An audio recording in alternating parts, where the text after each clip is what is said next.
राजकुमारी पद्मिनी सिंघल के राजा गंधर्व और रानी चंपावती की बेटी थी। वो इतनी सुंदर थी कि उनकी खूबसूरती के चर्चे दूर दूर तक फैले हुए थे। उनके लिए एक योग्य वर का चुनाव करने के लिए राजा गंधर्व ने एक स्वयंवर आयोजित किया, जिसमें पद्मिनी की सुंदरता की कहानियां सुन के कई राजाओं ने भाग लिया। उन सभी राजाओं में चित्तौड़ के राजा रवल रतन सिंह भी शामिल थे, जिन्होंने बाकी सभी राजाओं को पराजित करके स्वयंवर को जीत लिया और राजकुमारी पद्मिनी ने भी उन्हें अपने पति के रूप में सहर्ष स्वीकार कर लिया। लेकिन ये खुशी ज्यादा दिनों तक नहीं चली। उस वक्त दिल्ली की सल्तनत पर बादशाह अलाउद्दीन खिलजी का शासन था। अलाउद्दीन खिलजी एक लालची और निर्दयी सुल्तान था, और जब उसके कानों में पद्मिनी की सुंदरता की तारीफें पड़ी, वो उसे पाने के लिए बेचैन हो उठा और उसने रानी को पाने के लिए चित्तौड़ पर आक्रमण कर दिया। उसने चित्तौड़ के किले को कई महीनों तक घेरे रखा। सुल्तान की सेना चित्तौड़ की सेना से गिनती, युद्ध कौशल और हथियारबंदी हर चीज में कई गुना आगे थी। लेकिन चित्तौड़ के किले की रचना इतनी कुशलता से की गई थी कि गिनती में कम होने के बावजूद चित्तौड़ के वीर सैनिकों को सुल्तान की सेना हरा नहीं पाई और किले के 7 दरवाजों में से एक भी दरवाजा नहीं तोड़ पाई। अब ऐसे में सुल्तान ने छल से काम लेने की सोची। उसने राजा रतन सिंह को ये संदेशा भिजवाया कि हमने रानी पद्मिनी की सुंदरता के बारे में बहुत सुना है। आप बस हमें एक बार उनकी एक झलक देखने दीजिए और हम किले से हट जाएंगे। राजा रानी पहले तो ये प्रस्ताव सुनकर अत्यंत क्रोधित हुए, क्योंकि किसी भी पर पुरुष के सामने एक विवाहित स्त्री का प्रत्यक्ष होना राजपूत मर्यादा के विरुद्ध था। लेकिन इतनी छोटी सी बात के लिए वो चित्तौड़ के वीर सैनिकों का खून भी नहीं बहाना चाहते थे। इसलिए उन्होंने एक बीच का रास्ता निकाला कि सुल्तान रानी को आईने में देख सकते हैं, जिससे कि राजपूत आन भी रह जाए और दिल्ली के सुल्तान की बात भी।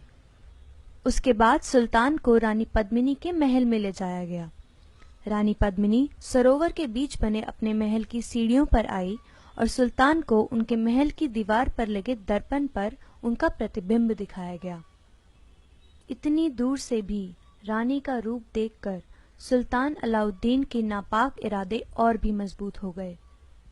उन्होंने राजा रतन सिंह का शुक्रिया किया और उनसे विदा लेने लगे। राजा को बातों में लगाकर सुल्तान उनसे किले के 7 द्वार पार करवा लाए, और जैसे ही वे आखिरी द्वार पर पहुंचे, जाल बिछाए तैयार सुल्तान के सैनिकों ने रतन सिंह को बंदी बना लिया और उन्हें दुर्ग के बाहर एक शिविर में कैद कर लिया।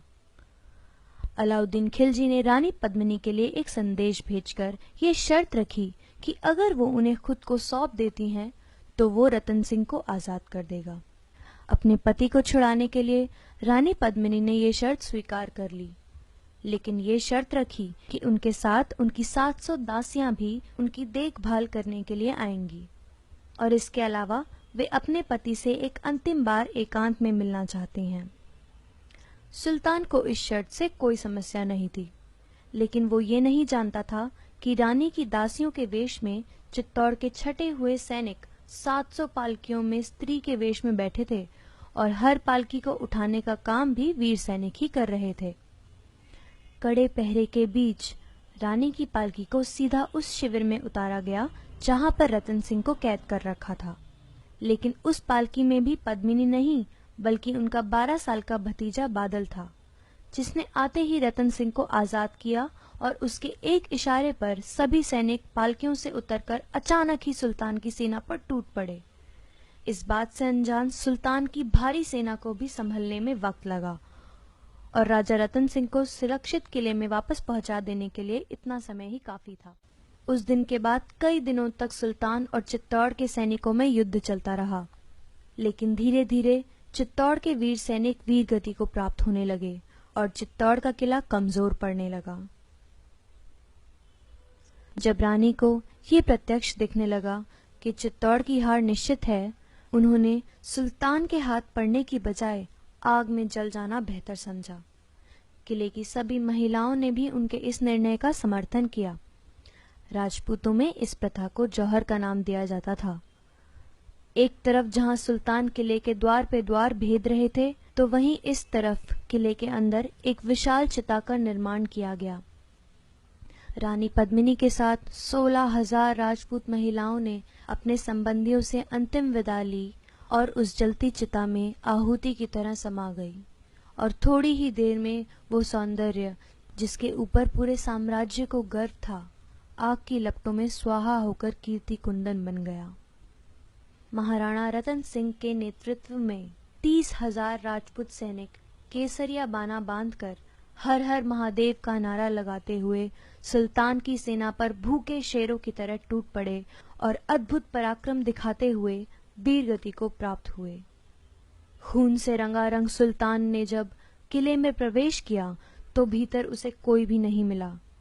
रानी पद्मिनी के जौहर की जीत हुई और ये जौहर इस बात का प्रतीक था कि भारत की स्त्रियों के लिए उनका सम्मान, उनका स्वाभिमान सर्वोपरि है।